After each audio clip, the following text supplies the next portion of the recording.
Hey y'all, it's me, LaDonna Raeh, and I just want to talk to you for a few minutes. This won't take long, but I need you to hear me today as I get ready to get out of here and get to the station. Yes, I love saying that. Like I'm living my whole dream job for real. Radio. But the thing is, you don't need permission to start anything you want to start. Let that sit for a second. I'll wait. No, no, no, no. We ain't got time. Because somebody watching this right now is sitting on a dream, but or a business idea, an invention, a podcast, a book, a play, a ministry, even a relationship. And you keep waiting, waiting for someone to give you the green light, give you permission, waiting someone to validate it and say it's a good idea, waiting for it to be perfect, waiting for your money to be right, your body to be tight, your connections to be on point. Well, let me ask you this. What if the only thing that you needed to be right was you? I said it. You. What if you just needed to be the one to say yes to you? Have you ever done that? Have you ever told yourself yes, or were you too busy making excuses? Let me tell you something personal. It's very rare I do that, right? No, I do more. I do it more nowadays than ever. I started my podcast back in 2012. It was called Life and the Public Figure. I didn't have a studio. I didn't have sponsors. Heck, I didn't even have a regular co host. I didn't have producers or an agent. I kind of had a strategy, but not really. You know what I had? A mic, a camera. No, no camera, just a mic. In fact, I don't even think I had a mic. I had a phone. I did my podcast on Blog Talk Radio. You had to call in. It was a phone, but I also had a message. I had the courage to press start or record or whatever was going on back then. And the reason why I started my podcast was because Whitney Houston had just died. And before she died, everyone was talking about what a drug addict she was, how she had allowed her husband, Bobby Brown, to pull her down. And then all of a sudden, when she died, everyone was like, oh, such a beautiful person, voice, spirit. Oh my gosh. And I was like, "Oh, that's not what you were saying before." I felt like, what if she knew how much you, all of us, loved her before she passed? So I started Life in the Public Figure. I had one host, then I moved to another, and I ended up just doing it by myself. There were so many blunders and bloopers that happened because it was live and there was no do-overs, no pauses, no commercials, no sponsors. Remember I told you that. But I kept going. I'll never forget when we started interviewing, or I should say I started interviewing notables like Karen White. Um, Karen White was on the phone, and I guess she went under a viaduct and her phone dropped, the signal. I had to call Bow Legged Lou, yes, from oh gosh. I had to call Bow Legged Lou full force. I had a moment. Look, I just had some mushroom coffee, okay? Join me. Don't act like you ever had a brain fog. And he really became a good friend of mine, but he called her and got her back on the phone because I didn't have privy to her phone number. And we continued the interview. I was so nervous. My numbers, people were listening, was like up to 55,000 listeners. That was a lot back then. I was doing the doggone thing. I was raising kids, working, had just had a baby. Liam was just born in 2011, so he was just shy. He wasn't even 1 years old. 1 year old. I was still healing. I was tired sometimes, and I still wanted to pay tribute to these notable figures that had opened the doorways. And this was before um, the television show that came out where it paid tribute. Where are my notes? You know which one it is, but you're shouting and I can't hear you. So yeah, that show. And I knew that stories mattered. I knew I wanted to give people their flowers now. I even told Dionne Warwick, I want to give you, she said, I have a quote. She said, I want to smell the roses while I still can. That's right. While they were still here, I wanted them to smell the roses. And just recently, we lost an icon. Did you say icon before we lost him? We're talking about Malcolm Jamal Warner. I tried countless times to view him, but I'm sure he got many inbox messages. He's my Facebook friend, but we never communicated. I wish I could have interviewed him. Even more so, I wish he was still here. I think about that a lot. I think about all of the notables that left us. Chris Jasper just died this year, and I interviewed him with Isley Jasper Isley, and what a treat. In fact, I had a interview scheduled through Brian Altheimer for Rodney King. I still have the email. I was supposed to interview Rodney King the week that he died. Let's say he died Sunday. I was supposed to interview him that following Wednesday. I was so heartbroken. The email that I sent said, well, I guess we won't be doing this one. But I didn't wait for the network to give me a show. I didn't wait for the radio to say I could do this. I didn't wait for anything. What I did was I started doing it. And as much as I learned from making the mistakes that I did, I built my own platform. I built my own network. I became the network. We get so caught up in waiting for a seat at the table. You don't have to do that.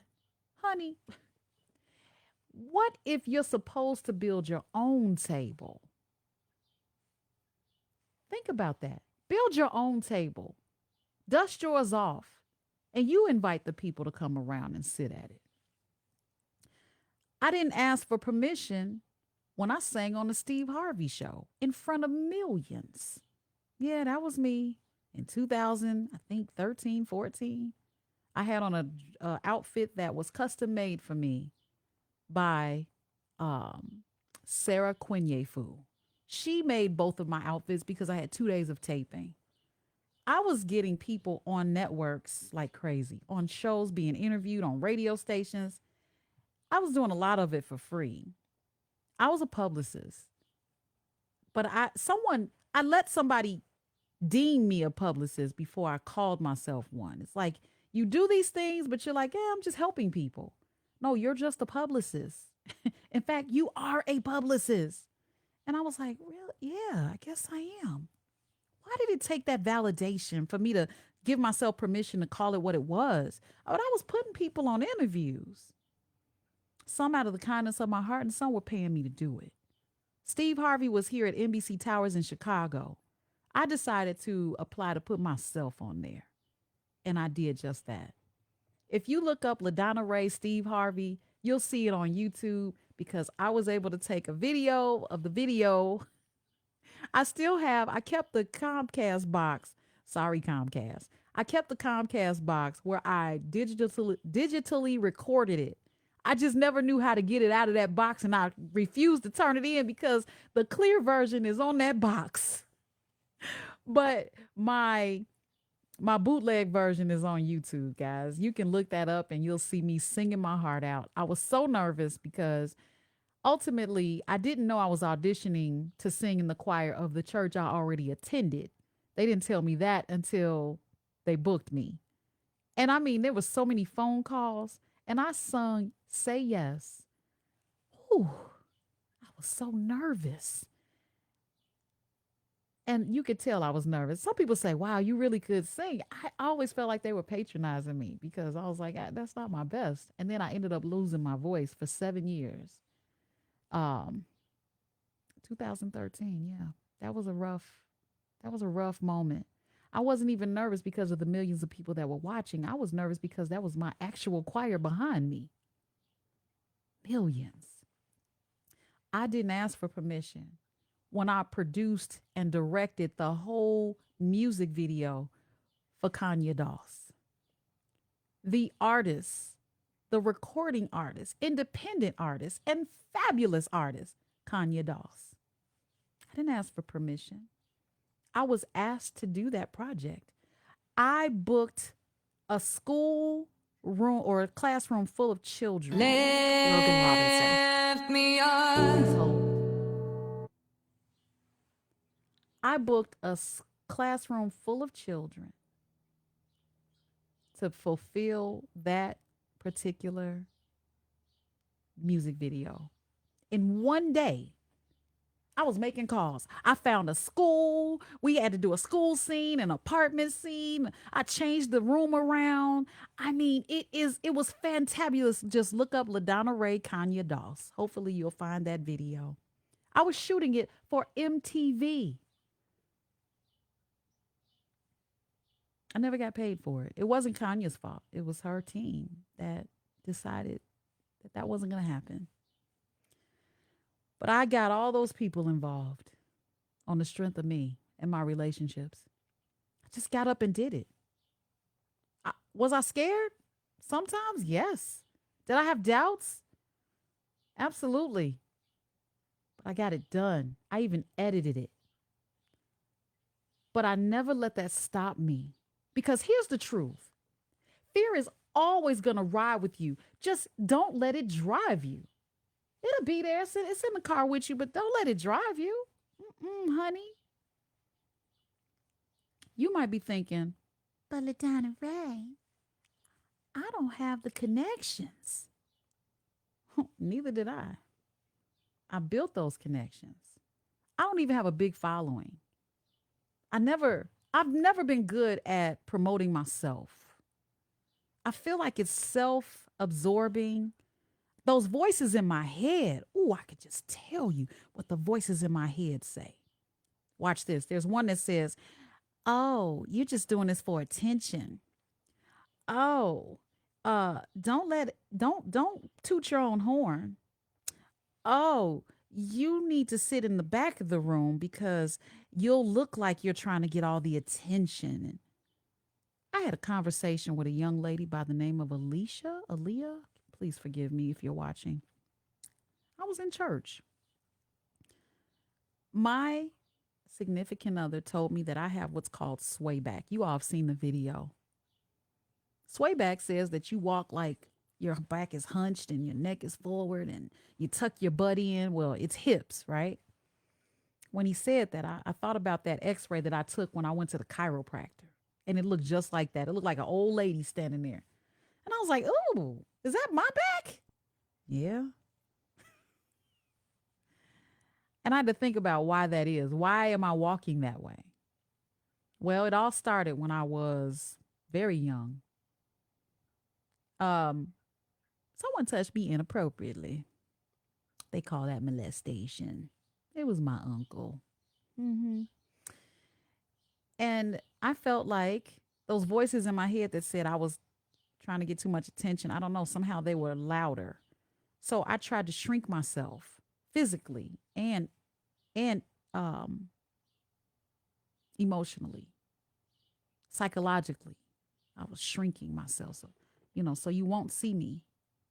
But when you do, I want it to be a good interaction. I've always been like that. So because of that, I started walking like that.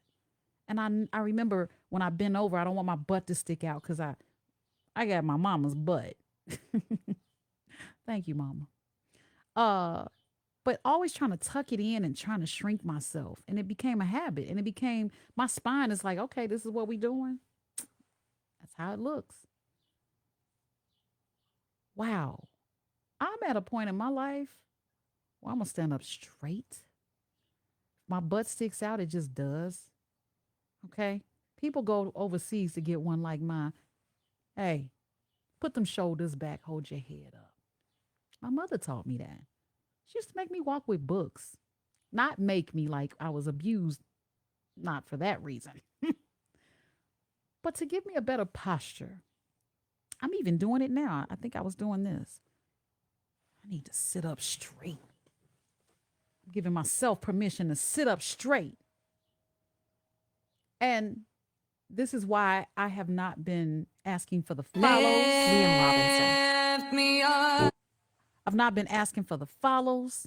I've not been instrumental in saying, hey, follow me, because I feel like, well, they'll follow me if I'm worthy of being followed and all this stuff. I'm asking for the follows. Subscribe. Go to my YouTube channel. Look for LaDonna Raeh Show. It's spelled Raeh. And it's not that I need a big following. I want to continue to inspire you. And you know what else comes up? When you ask yourself, what if people won't listen? Well, some won't, and that's okay. Your assignment is to start. Get started now, like right now. God didn't give that idea to you, your neighbor, your cousin, or your friend. For you, your cousin, your neighbor, and your friend to waste it. So the idea that he gave to you, how dare you sit on it? How dare you pray for a way and he gives you the way and you're like, don't you dare abort your vision because you're afraid to be judged. Don't you dare. It doesn't look like what other people are doing. It doesn't look like what those they're all lies. Do you, boo? The hardest person to be is you. I just had a conversation with someone that I truly respect yesterday, and I told her, I said, I learned that the hardest thing to be is myself. And why is that? Because those voices in my head were speaking louder. And what I had to do was I had to mute them. Let me get a remote here. You see this mute button? That one? Just hit mute. It all stops. And then you can hear the truth, and that's God's whisper. You're no one else but you, and that's your superpower. Let me ask you a quick question, a real quick one. What's one thing that you've been putting off that you know deep down inside that you're supposed to do? Just one. I'll wait.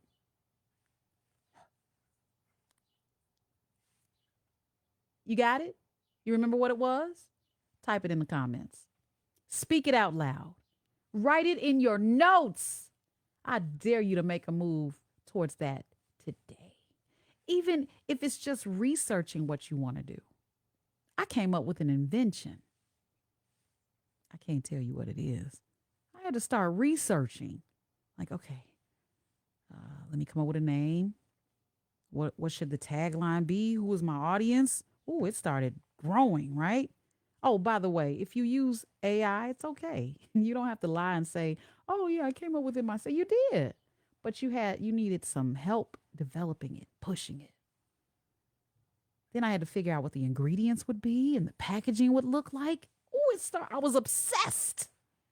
That's when I knew it's mine. It's my mission to get it out there. And then I shared it with my son. I said, look, if something happens to me, you make sure you get it out there.